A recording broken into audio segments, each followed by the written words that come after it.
Alright, today we're going to go over some of the most awesome times in human history, the Renaissance.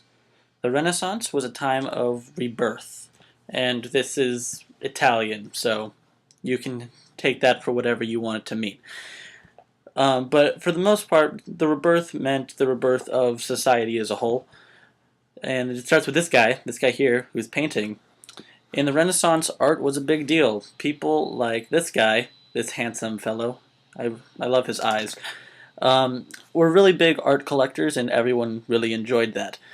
The richest could own a lot of art, and even richer people could own things like red dye, which you can't see it in the picture because it's black and white, but this man right here, Medici, is.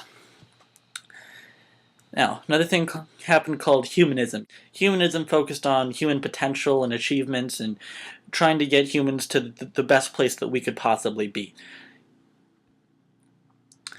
And again, our good old friends from Greece and Rome from the last video come on up. A lot of Greek and Roman influence happened in the art style and therefore the society as a whole. The architecture actually started to look a lot like Greek and Roman stuff. However, there was one big difference. They saw things in 3 dimension for the first time. There was a foreground, middle ground, and background in all of their paintings, and people were astonished. This guy's really freaking out over this cube. I'm a great artist. And this rich fellow in red is Machiavelli. He liked to trick people, and he also influenced kings, princes, and other leaders to try to do the same thing to each other and to their own people for the greater good and to gain the upper hand.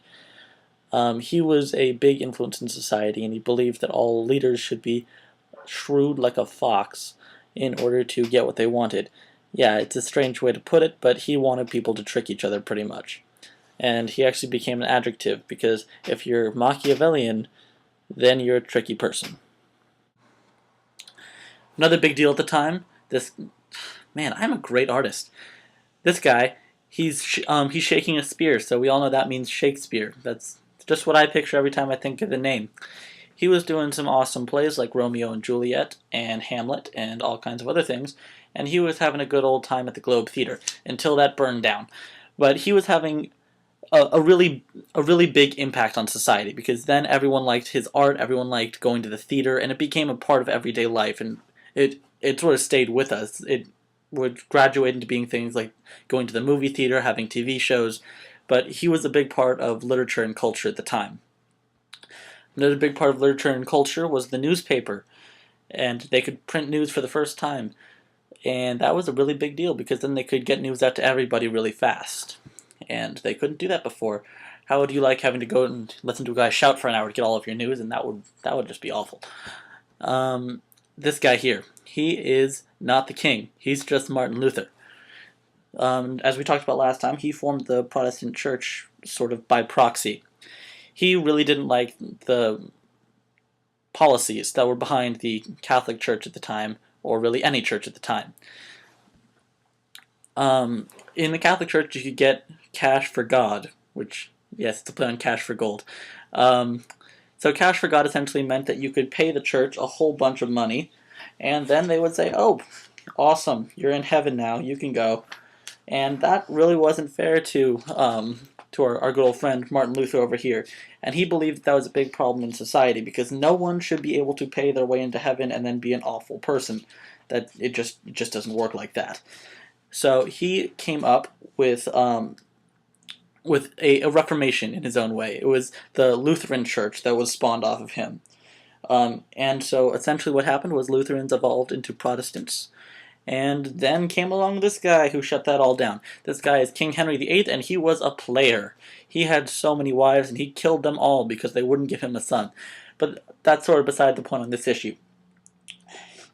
He decided to change the church back so that they would be able to annul his marriages, so he could just keep on getting married in the hopes of having a son, because, of course, as we all know, it's not his fault if he can't have a son, it's always his wife. So he ended up killing a whole bunch of his wives, and a whole bunch of them have movies made after them now, so silver lining. And then came along this lady. I know she looks really, really evil in this drawing, but it's the best I could do for Queen Elizabeth I. She was Protestant. She brought back Protestantism, and she really started changing things back. In fact, she actually really liked literature herself. She was more of the people's queen in a lot of ways. This guy, he's our pessimist for the day. He believed that there is no escape from your fate. He believed in predestination, which is when, as soon as you're born, everything in your entire life is no longer open to chance, and it is going to be set that way forever. And as we can tell, this theory didn't hold very well because no one really liked the idea that nothing I do will change my fate, because every day you make choices that affect your life. So people didn't like him very much, and he was shunned very soon. But then to be followed up was a very different form of ideology, which was theocracy, in which religious leaders were the boss. Like this guy here, he's the boss because he's got the cross. Um, and so he was very big for a very long time, and eventually we kind of got over that because we realized, hey, religious leaders aren't necessarily the best political leaders, and while it's a huge part of society and it needs to be part of society, what ends up happening is you have a big divide on citizens who disagree with certain things and disagree with other things, and it just becomes a big mess sooner or later. So they decided to toss that aside and have some fun as some yeah as we've gone over a whole bunch of different kinds of governments until they finally settled on democracy, which comes much later. But we'll go over that next time. Thank you for joining me. Goodbye.